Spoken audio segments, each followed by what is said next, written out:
Hello everyone, welcome back to day 2 of our Halloween treat holder week.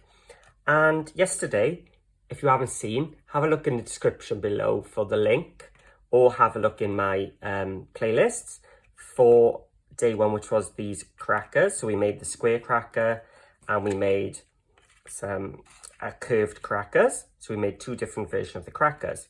I said today, I did hint that we'd be doing a pinch top box.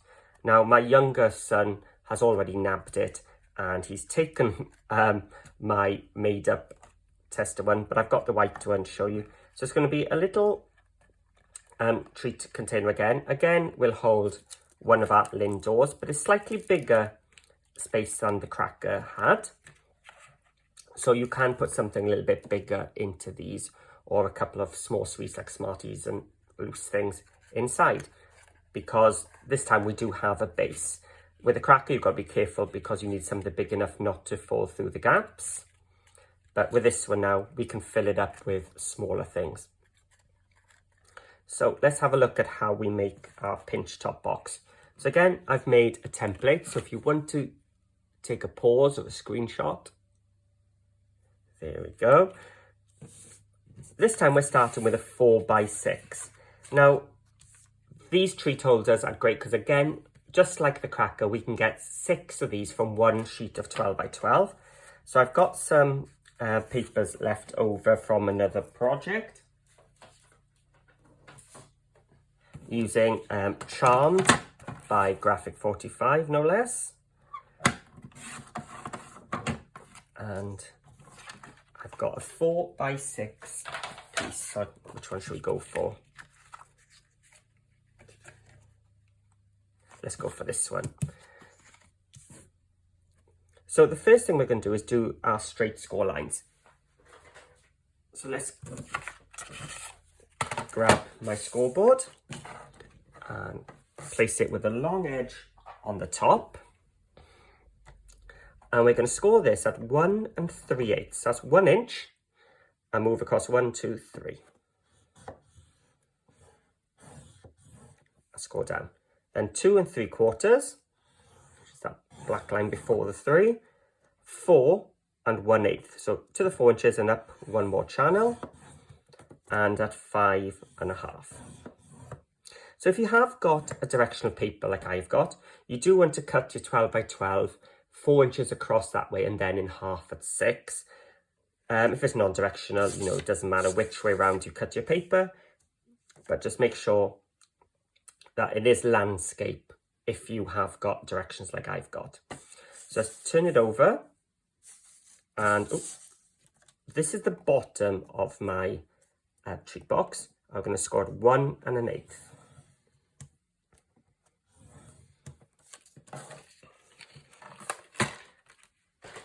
So we can move our scoreboard out of the way. So let's just fold all these vertical pieces.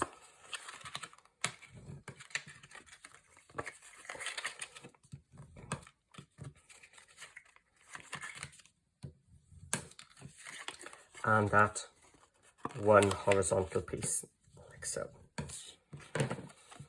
So we've just given the little burnish, and you can see how it's sort of starting to come together already. So now we need our envelope punch board.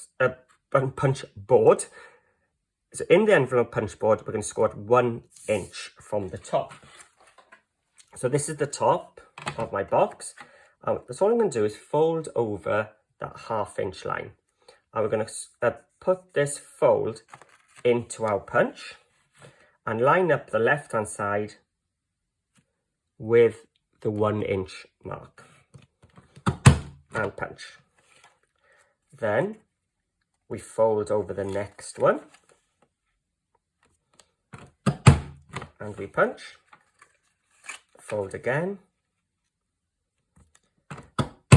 punch, fold again, and punch. So that's the last fold, but we also want to do the end as well. So into the one and punch. So this is just the waste piece. I'll put them aside. So now what I'm going to do is put some tape.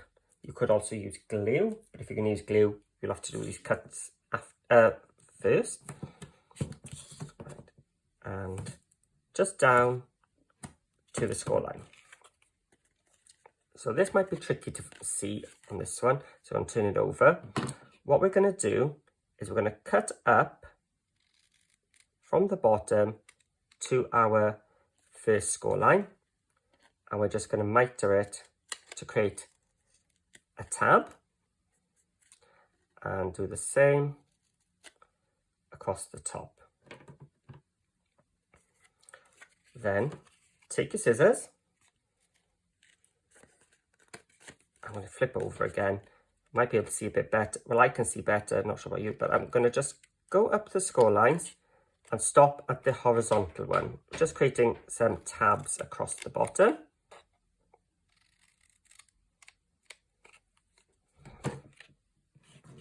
So we've got 4 little tabs on the bottom and some adhesive on the side. So this is the inside. I'm just going to fold it over and remove my adhesive. Then I'm going to fold over the right hand side and just maneuver it into position and bench it down. So that has given me my box shape. So now I need to put my box together. So this is going to come here. So I'm just going to put some tape on this edge. So that's going to come there. Now these are shorter than the base, so you don't want to put glue all over. So what I'm going to do is put glue on the inside edge here.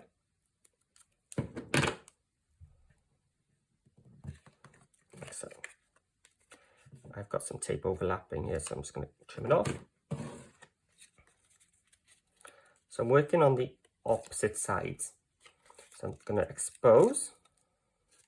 This is one with the tape on top. This is one with the tape underneath. Just going to bring them together and then just press down. And now this time it doesn't matter. So I'm just going to find my glue now. Glue these two down. And again, just grab a bone folder, a ruler, whatever you can, just to press those down. So that then is the box all complete. But it's called the pinch top because what I'm going to do now is bring everything together. So I'm holding with my middle finger, my thumb, my pointer finger, my index finger. I'm just going to pinch in and squeeze these together. And as I'm squeezing, I'm pressing down on the neck as well. So it's bringing this into a nice curve. So there we go. Pinch that way. I'm going to do the same, open it up this way. And as I'm doing it, I'm manipulating, keeping the top even. And there you have sort of a pinwheel top. Nice rounded neck. So you can just maneuver it. And then just take your tape. Make sure you fill it up with your sweet first. So you put it in. And then you just tie it around where those half circle punches. Okay.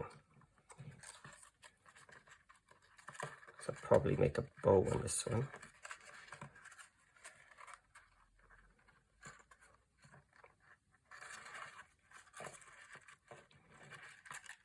Let's just bring that back. And cut. So I'm using some just 1mm wax cord, which just sort of adds to that Halloween effect. And there we have our pinch top treat holder.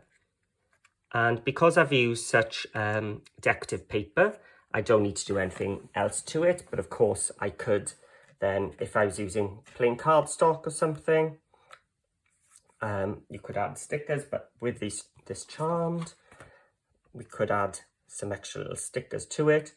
But for me, I'm going to leave it as it is. And can you imagine these then just stacked up next to each other for your trick-or-treaters to come, or at Christmas time, or what other occasions?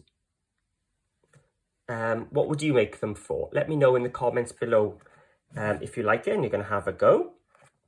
I'd love to know what you're going to do with them. And if you do have a go, please share in my Facebook group, Paper Crafting with Paul. I'll have a link in the description below to take you there. It really is a nice community where you can see what other people have been making. And if you have enjoyed the video, please give me a thumbs up and subscribe if you haven't already. It will help my channel to grow. So there we go. Day 2 is over. So we've got some crackers. We've got some pinch tops. So tomorrow, come back and we'll make some little lantern shaped boxes. So thanks for watching, and I'll see you all again soon.